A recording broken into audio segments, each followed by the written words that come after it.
I would like to present to you the scientific coordinator, Dr. Mariam, who's curator of Islamic art at the Victoria and Albert Museum in London, where she's been worked since 2002 as one of the founding curators of the Middle East section, a specialist in the artistic material culture of Al-Andalus and the Islamic Mediterranean. Her research spans Islamic ceramics, ivories, metalwork, and contemporary crafts from North Africa and the Middle East. She holds a PhD in Islamic arts and archaeology from the University of Oxford, and has developed an international career linking curatorial practice, academic research, and cultural diplomacy. She's curated numerous exhibitions at the Victoria and Albert and abroad, including contemporary ceramic art from the Middle East, and the museum's participation in the Islamic Arts Biennale. Her publication includes Islamic arts from Spain and articulating the Hijazba cultural patronage and political legitimacy in Al-Andalus, alongside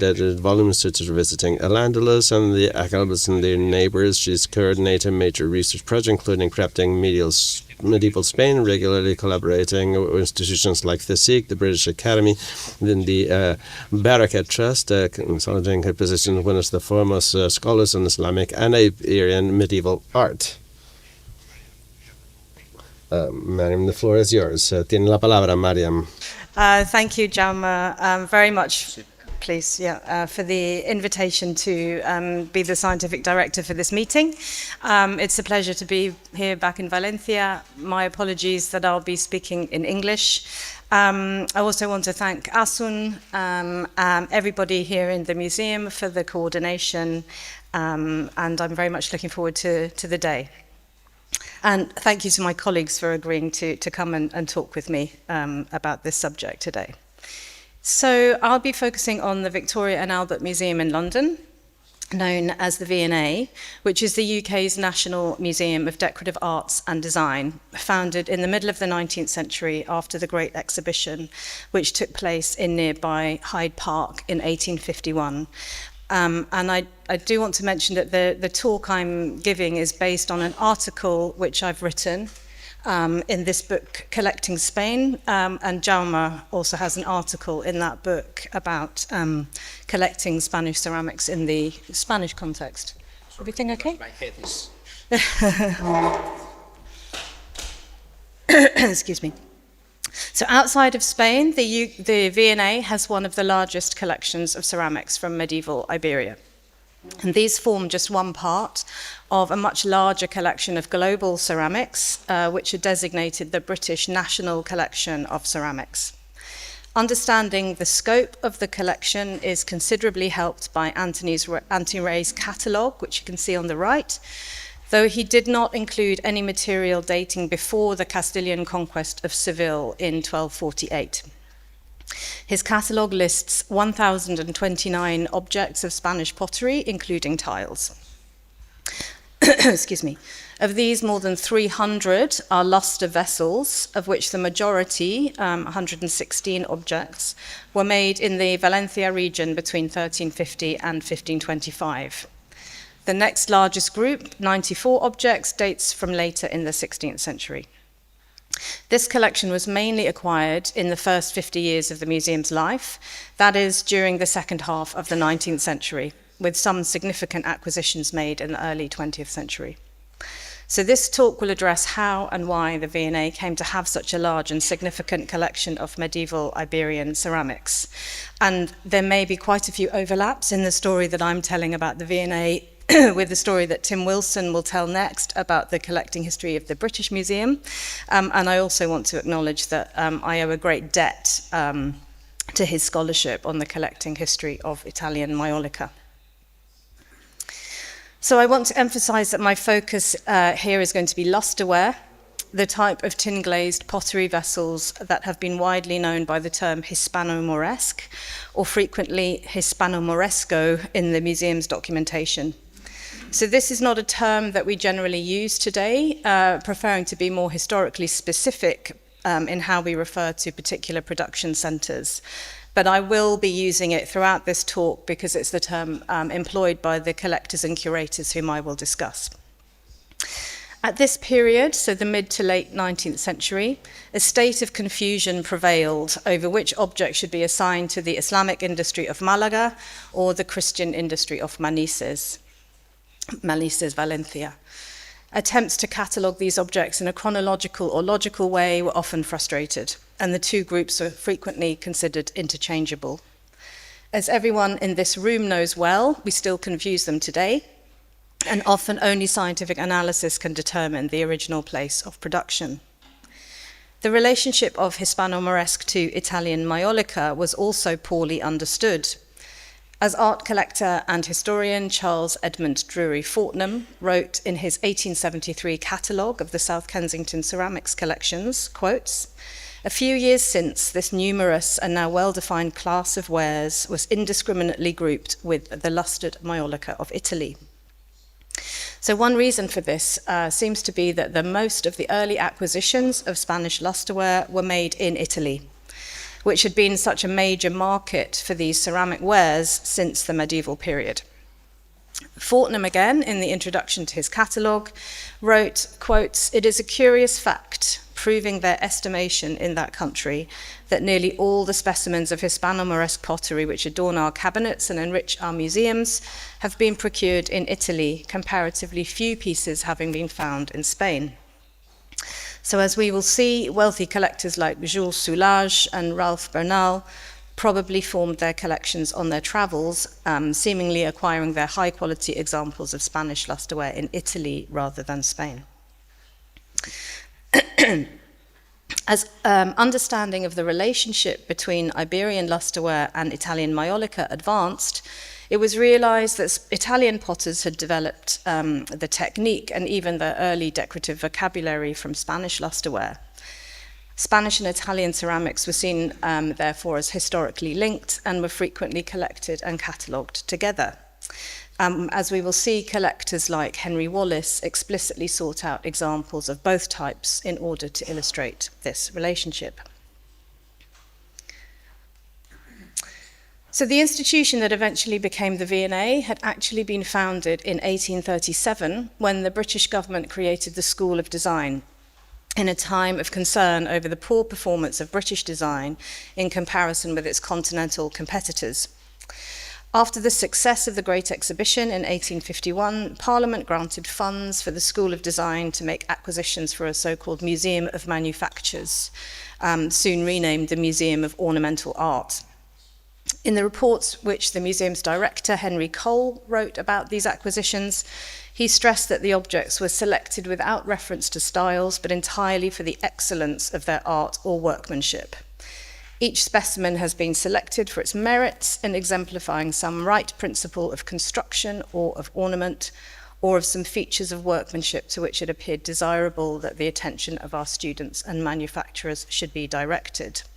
So they were not seeking to form a comprehensive art historical collection, but to select objects that would provide appropriate inspiration to art students and ultimately lead to the improvement of British design. As the collection grew, it was displayed at Marlborough House in Piccadilly, where it could be seen by members of the general public as well as students of the design school. A series of watercolours painted in 1857 shows how the objects were displayed. The large central case in the second room displayed in full glory the extremely important collection of Italian Maiolica formed by the lawyer Jules Soulage of Toulouse, mainly between 1830 and 1840, as a result of repeated tours through Italy made with the express purpose of acquiring specimens of art. This collection was exhibited at Marlborough House for just 2 months in December 1856 and January 1857, and was seen by nearly 50,000 visitors in that time. Prominent among the objects displayed here was the winged flower vase made in the Valencia region at the high point of the industry in the mid-15th century and later acquired by the V&A. So shortly after this watercolour was painted, in 1857, the Museum of Ornamental Art was relocated from Piccadilly to purpose-built premises in South Kensington, leading to the shorthand by which the museum was known in the 19th century, the South Kensington Museum. It was only renamed the Victoria and Albert Museum in 1899, but for convenience, I will refer to it here as the V&A. Its first curator was John Charles Robinson, already a distinguished connoisseur of Renaissance art with a keen interest in ceramics. So the main mode of acquisition by the V&A was the discerning purchase of pre-existing collections formed by private collectors, either buying directly from the owner or from auction house sales. Some of the best pieces in the museum were thus some of its earliest acquisitions. However, this also tends to mean that the documentation is less complete. So while we may know the immediate source from which the V&A acquired an object, there's often very little information about the circumstances in which that object was acquired by its previous owner.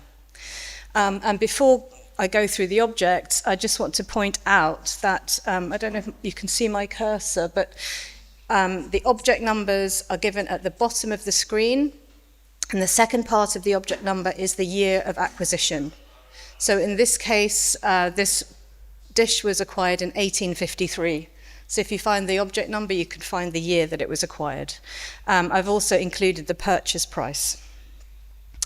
So proceeding chronologically by year of acquisition, the earliest example of Spanish lustreware to be accessioned into the collection in 1853 was this large dish, more than 50 centimeters in diameter, made for Maria de Castilla, wife of Alfonso V of Aragon, whose arms are seen combined on the dish.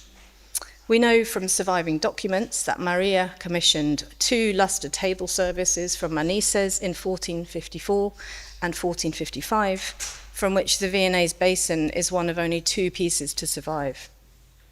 She included in her commission a list of the forms she desired, all tablewares to be used as elegant items at royal feasts.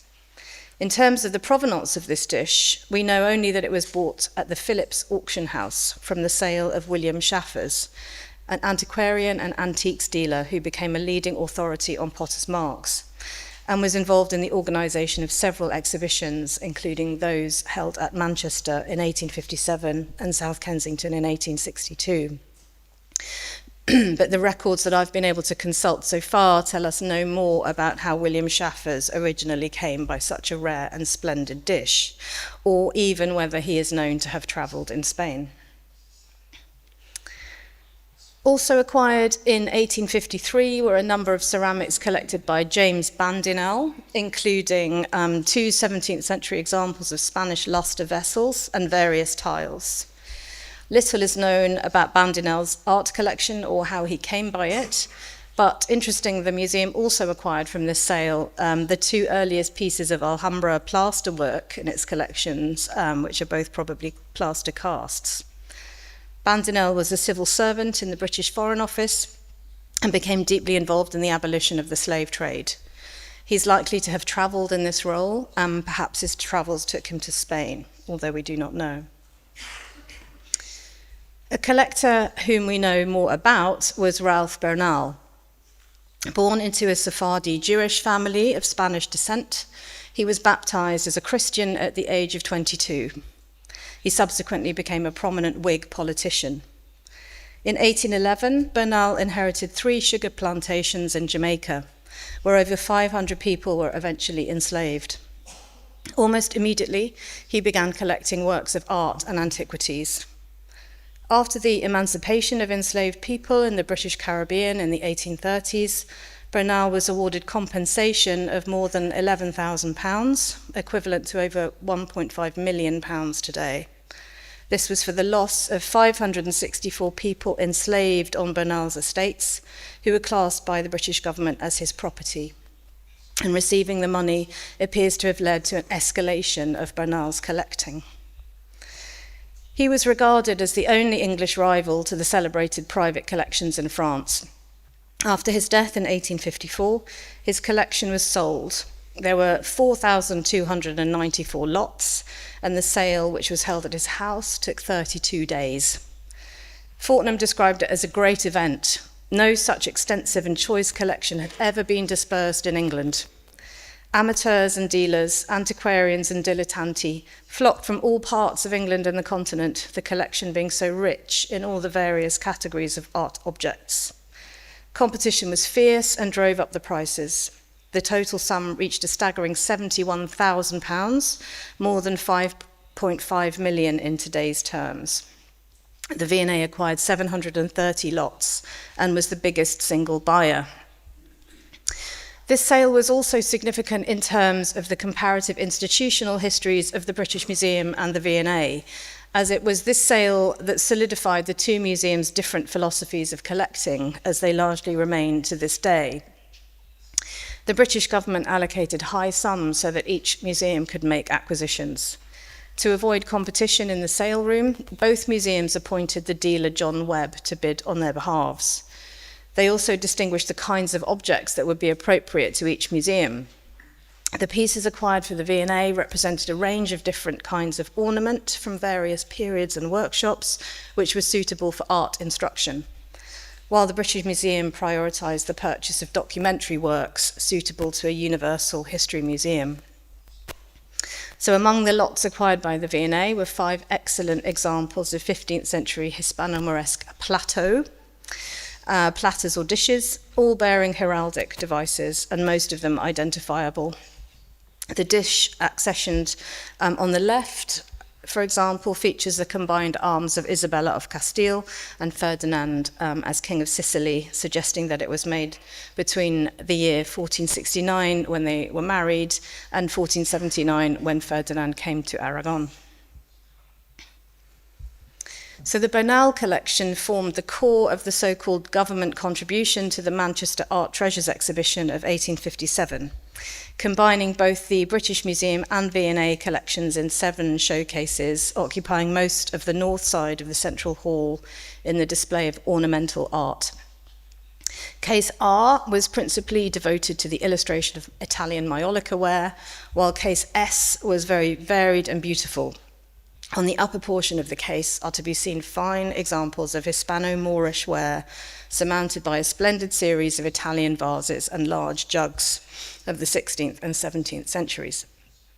So these descriptions give no further indication of which pieces were exhibited, but a photograph in the Manchester archives shows a section of the central hall and a run of 3 cases displaying ceramics. So it's difficult to identify individual objects from this photograph. Do we have a pointer? No. So I don't know if you can see, but at the bottom of the nearest case, maybe I'll just point it out. So this object. So it's a type of dish which is a distinctive Iberian form, which has a raised central well for holding a ewer. Which appears to show an Italian coat of arms. It's very difficult to distinguish that from the quality of the photograph, but it's very like the piece that you can see on the left that was acquired 50 years later by the V&A from the Salting bequest in 1910.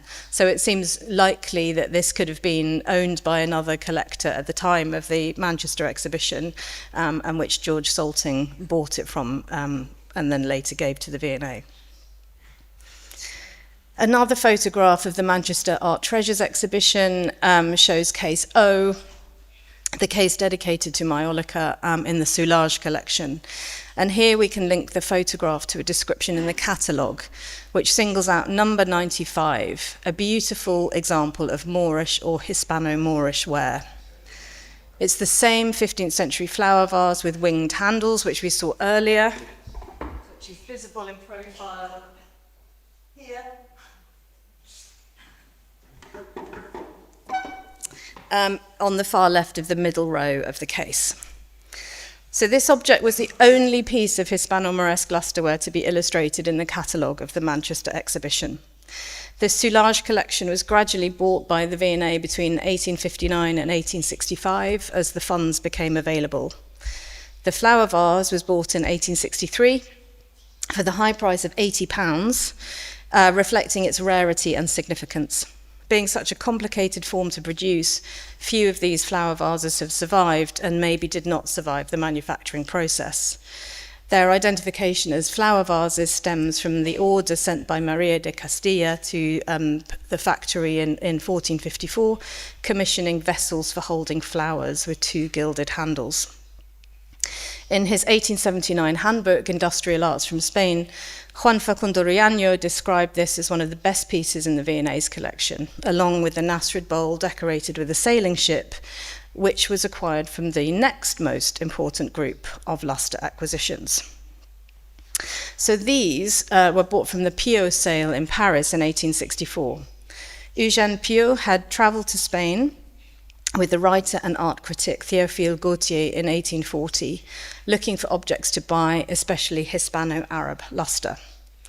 Piot travelled throughout his life and periodically sold his collection to fund his lifestyle. So a substantial sale of his collection in April 1864 funded travels until his death in 1890. In March 1864, the V&A curator, J.C. Robinson, wrote to Henry Cole advising him that the sale was coming up, having been alerted by Piot himself, and requesting funds to travel to Paris to review the objects and make suggestions for purchases.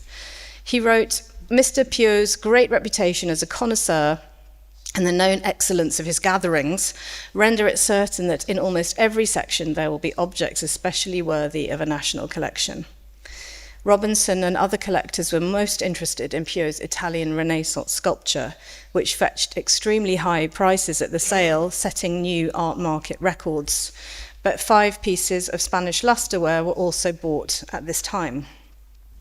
These included the V&A's most significant example of Nasrid lusterware, in fact, one of the best preserved examples anywhere of this type of large conical bowl made at the Islamic Pottery Center of Malaga in the early 15th century. It depicts the kind of sailing ship then being deployed on the Atlantic in Spanish and Portuguese voyages of exploration. The full sail bears the 5 shields, the quinash of the Portuguese royal arms, and suggests that the bowl was commissioned perhaps by a Portuguese maritime merchant wanting to commemorate his success through the ownership of an expensive Malaga luster bowl. At the time of its acquisition, this was recognized as a splendid object, but its significance was not fully understood. Curators were confused over whether this should be classed as an Islamic product of Malaga or a Christian product of Valencia. The description in Fortnum's catalogue makes the point, quotes, "An important and exceptional piece of early date and executed with considerable care. We are without sufficient information to assign these pieces with any degree of certainty." In fact, this object was long afterwards thought to be the work of Christian potters because of the Portuguese ship depicted on it, and it was only scientific analysis in the 1980s that proved its origin as a product of Islamic Malaga.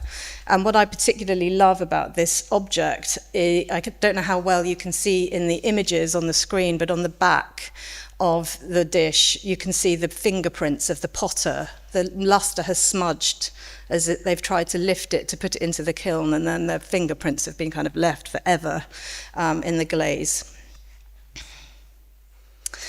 So we do not know whether these particular objects acquired by Piot, and here's another example, were bought by him during his travels in Spain in the 1840s. Piot himself was disparaging of the quality of the wares available for purchase in Spain.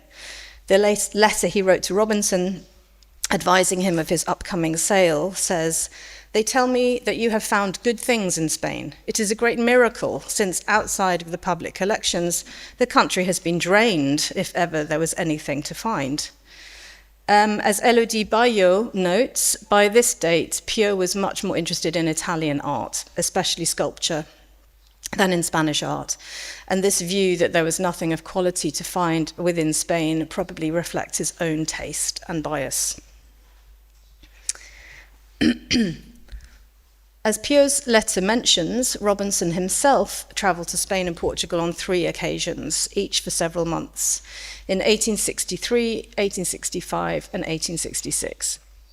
His aim was to develop, quotes, "a methodic collection illustrating the decorative and industrial arts of the 2 peninsular kingdoms of Spain and Portugal." So this indicates an institutional shift away from merely collecting examples for artistic inspiration and towards a collection that aimed to be historically comprehensive. Robinson made over 300 acquisitions for the museum on these trips to Spain, but very few of them were ceramics. During his trip in autumn 1866, the only ceramics listed in his report were this large unglazed storage jar, 170 arista tiles, also purchased in Toledo, and 4 Hispano-Moresco luster plates, all dating from the 18th century and each bought for £1. Apparently, he bought no ceramics in Granada, which he also visited on that occasion. So it's not that Robinson was not interested in ceramics. Indeed, he had a keen interest in them. In 1856, he'd written the catalogue of the Soulage collection, in which he'd attempted one of the first categorizations of Hispano-Moresque lusterware, predating the 1861 publication of Baron d'Avillier's more famous work on this subject. He also wrote the introductory text on ceramic art for the illustrated catalogue to the Manchester Art Treasures exhibition. In his role as the V&A's first curator, Robinson also played an important part in selecting the ceramics which the museum bought from the sales of private collectors. Was Pio then correct that by the 1860s there were no longer many examples of luster ceramics of the 14th and 15th centuries available to buy in Spain?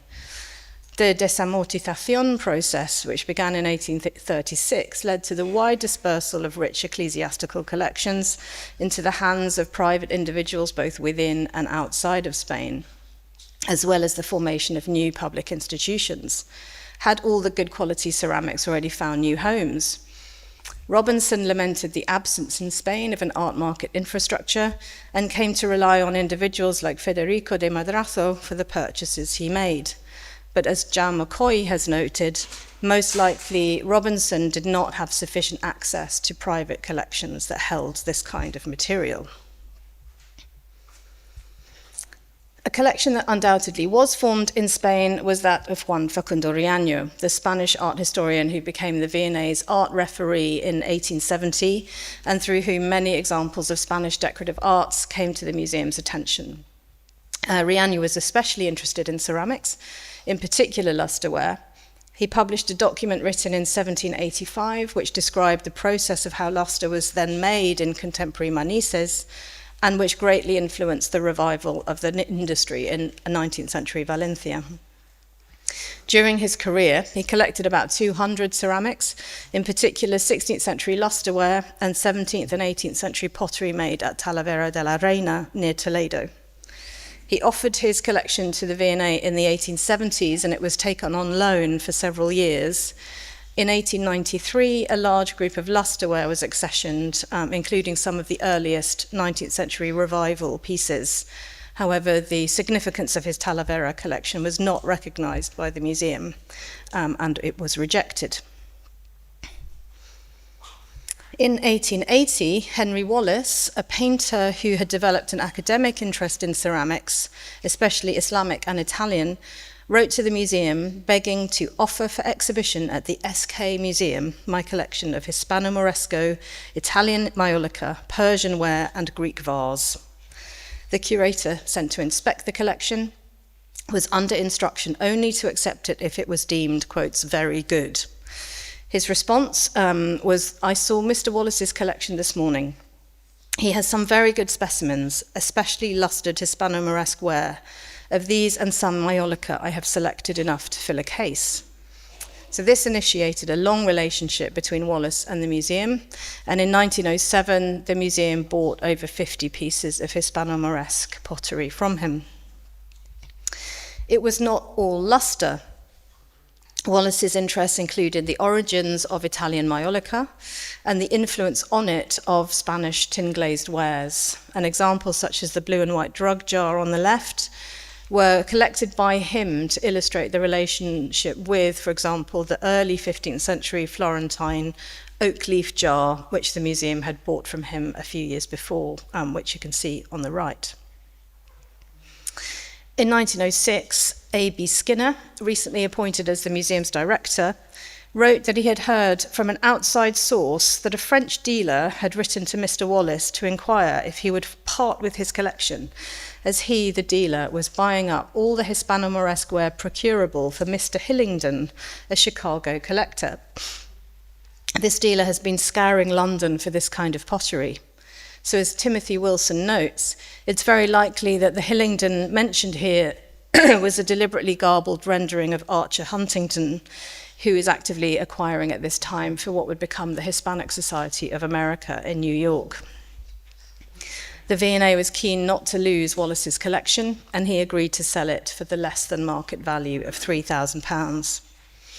The justifications for the acquisition highlighted its quality and beauty. Art referee Walter Crane wrote of this remarkable and beautiful collection, which I've long known as one of the most distinguished loans for its artistic value and decorative beauty. But it would also do much to complement the V&A's holdings. Skinner wrote, "This collection would complete our own, which possesses some very fine specimens, such as the winged vase, some bowls and dishes, but is deficient in really good drug jars." Its purchase would make the V&A collection of Hispano-Moresque lustreware unrivaled, and so it proved.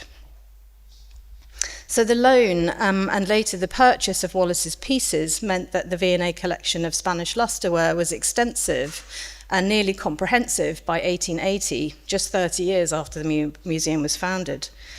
This allowed the museum to make an excellent showing of lustreware from its own collections at the 1881 special loan exhibition of Spanish and Portuguese ornamental art. 38 lustre vessels from the museum's collections were exhibited, as well as many tiles and other non-lustered Spanish ceramics. Nevertheless, further significant acquisitions were made as the 20th century advanced, not least the bequest of George Salting's ceramics collection in 1910. This was one of the largest gifts ever made to the museum and was also significant for the extremely high quality of the objects. As Anthony Ray noted, this bequest brought to the collection some of its most outstanding objects, most of them armorial pieces. The dish here on the right features the arms of Buil, the lords of Manises, whose ancestors had established the pottery industry to rival Malaga in the early 14th century. Excuse me. The V&A also made significant acquisitions of archaeological material, which were considered important for teaching materials and techniques to art students. One small group that deserves mention comprises the 11 fragments, all dating from the 15th century, that were presented to the museum by Guillermo de Osma, the Conde de Valencia de Don Juan, in 1912. These had been excavated by de Osma himself in, quotes, the waste tips of Manises.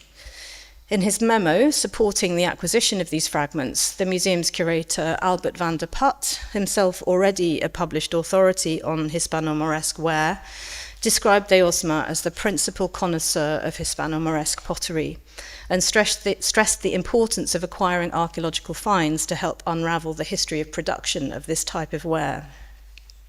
In the case, quotes, "In the case of Hispano-Moresque, it is a commonplace that many of the finest perfect specimens have not been found in the peninsula. It is therefore an extra importance to discover fragments at the sites where the pottery, upon internal evidence, is known to have been produced." So 3 of the sherds, which are these 3 on the left corner, are decorated with cobalt blue but seem blank and unfinished, especially the fragment with the shield at the centre. So they were probably intended to receive lustre decoration in the second firing, but perhaps were rejected before that stage. And another of the fragments, which I'm just going to point out because I don't think it's very easy to see. This one.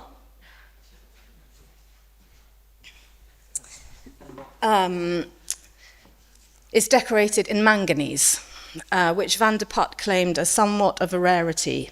Of this style, no perfect specimen is known. When I asked Jaume about this years ago, he told me that fragments decorated with manganese only are occasionally found in the excavations, although they remain rare.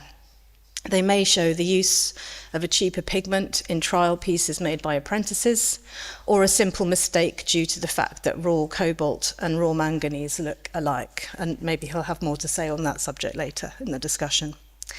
So these fragments revealed evidence of process, and as such they were welcomed by the V&A curators as documents, clues to the precise origins of the production of the now extensive collection of Spanish lustreware on display in the museum. A decade later, in 1921, the museum received an enormous gift from George Davis Hornblower, an official in the Egyptian Ministry of the Interior, of 1,100 pottery fragments from Fustat, the historic centre of pottery production outside Cairo. Hornblower had likely collected these from the site himself while serving in Cairo, or bought them from local dealers. These were added to the already significant holdings of Fustat fragments, which the V&A began acquiring in 1897, even before official excavations had begun at the site.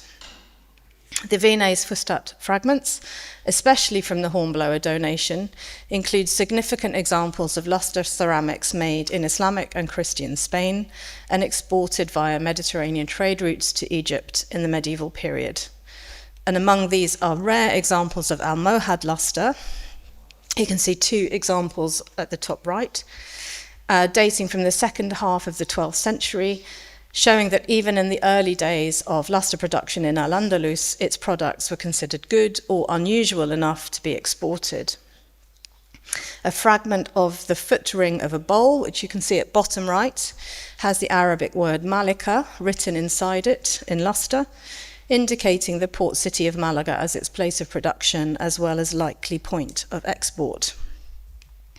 Another Fustat fragment comes from the neck of an Alhambra vase, which is what you can see on the left, and indicates that these giant objects were exported, adding further to the mystery of their function, since they were not generally glazed on the inside and were therefore probably not used as storage containers. The importance of the Fustat finds also lies in the quality of the luster decoration, which has survived much better in the dry conditions of Egypt than it has on the pieces found in archaeological contexts in Spain or other parts of Europe.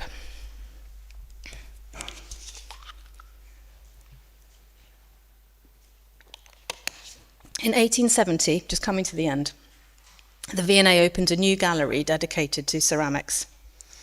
This occupied the length of the new museum building, which overlooked the central garden, and the space now occupied by the museum's silver galleries, for those of you who know the museum.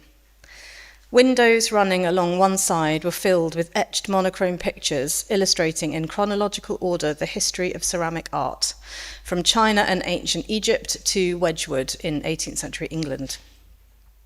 Designed by William Bell Scott, the pictures illustrated known objects in the collection, which were displayed in the gallery behind. The fifth window was dedicated to lustreware from Spain. As described in an 1882 publication about the museum, it's called Travels in South Kensington, the Hispano-Moresque window referred to the famous lustreware, which is now so eagerly sought by collectors on account of its beauty and as the origin of Italian maiolica. And maiolica was represented in the sixth window, the next one along. The scene at the top left, captioned "The Smoky Furnace" for lustreware, shows potters stoking the kiln in an image derived from Pickle Passo's 3 books of the potter's art, written in 1548, the manuscript of which was held in the museum's library. Alongside, captioned "Placing the Alhambra vase," some labourers carry the famous gazelle vase towards the kiln, while others construct the Alhambra in the background. 2 slender gazelles, looking on in the foreground, reference the decoration of this famous object. And Theodore Deck's replica vase, acquired by the museum in 1865, was displayed in the gallery. As the guidebook says, we have only to turn around from admiring this window to see the finest copy of that unparalleled piece of lustreware. The 2 lower scenes jointly illustrate the commerce of the Moors in earthenware, and again reference well-known objects in the collection, including the large lidded bowl, which was acquired in 1862 for the princely sum of £80, but we have no other information about its provenance. One of a pair of 17th century luster jardinières acquired in 1869, and this drug jar bought from the Pio collection in 1864. Behind these and on both sides are more generic forms and designs familiar from many 17th and 18th century examples of lustreware. Some of the pieces here might be identifiable with objects in the collection, including a dish with a spray of carnations behind the jardinière, which might be one of the pieces that Robinson had bought in Spain in 1866. And the two-handled vase decorated with the bird, which is down here on the left, next to the seated merchant, may represent one of the objects that was currently on loan from Henry Wallace. But in the background, the ship waiting to export this lustre far and wide is copied from the museum's famous Nasrid lustre bowl, also bought from the Pio sale in 1864, and even including the distinctive decoration of the full sail bearing the Portuguese royal arms. So this window acknowledged the scope and significance of the V&A collections of Spanish lustreware by the time the ceramics gallery opened in 1870. Some of the most significant objects had already been acquired in the 1850s and 60s, but the collection continued to grow through loans from Wallace in the 1880s, which were purchased in 1907, purchases from Riaño in the 1870s and 1890s, the salting bequest of 1910, the documentary archaeological fragments from Manises and Fustat, and the generosity of countless other individuals who lent, donated, or sold to the museum before and since, which have all contributed to the importance of the collection today. So thank you very much. That's where I'm going to leave it. This incredible overview over the collections of the V&A, and now is the time of the questions for the public. ¿Alguna pregunta para Mariam? Tenemos unos minutillos. We have time for questions. It's not lustered, no. It's a sort of orangey colour in the glaze, but it's not. He didn't attempt to make luster. Can I ask about Pio? And so, was he intending from the beginning to have this lavish lifestyle that you have spoken about? And do you think art collecting was an investment for him, or do you think it just came spontaneously probably after? I'm afraid I'm not the right person to tell you those details, but so Elodie Bayot has written a lot about the collecting, sort of the 19th century collecting of Spanish decorative arts in France. And I believe she's worked on him and looked into the archives. So I mean, she helped me with the sort of reading between the lines of that letter that he wrote to Robinson. So I'm sorry, I'm not the best person to answer that question, but he does seem to have been buying and then selling quite frequently throughout his life. So.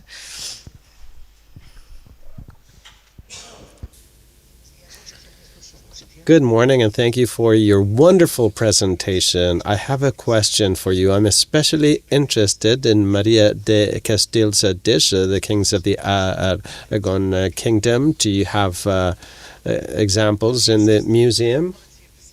Not sure. I'm sorry, I don't know. I'd have to look into the catalogue. Sorry.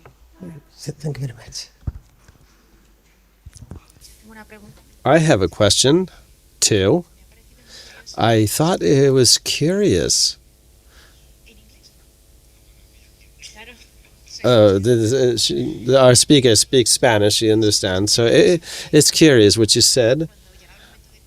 When collecting two public museums, how the British Museum and this other museum you mentioned, how they decided what institution collects what to avoid conflict. So could you tell us a bit more about the specific terms as regards collecting? Pues yo creo que Tim es la persona más adecuada. ¿Vas a contar quizás tú sobre la división entre el British y el V&A en la charla? I say a bit about it, so let's come back to it afterwards. Is that okay? He gives his talk and then we can come Sí, back to that perfecto. question. Volvemos a esta pregunta cuando hable Tim. Gracias. Yeah. If presenter speaking to the microphone. So the pieces of collectors, Manises ceramics in Italy, 19th century. Where in Italy, or was this from different places in Italy?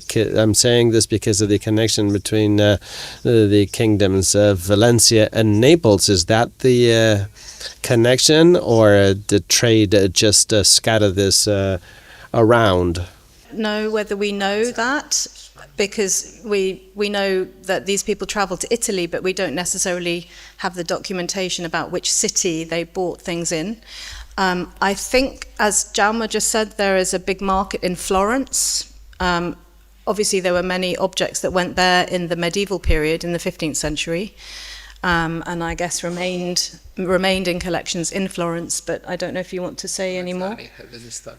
Yeah, there's a big book by Marco Spallanzani which is written about it's very interesting work he's done into the archives in Florence, and he looks into the sort of records that exist for the commissions from Manises and Valencia that went to Florence in the 15th century.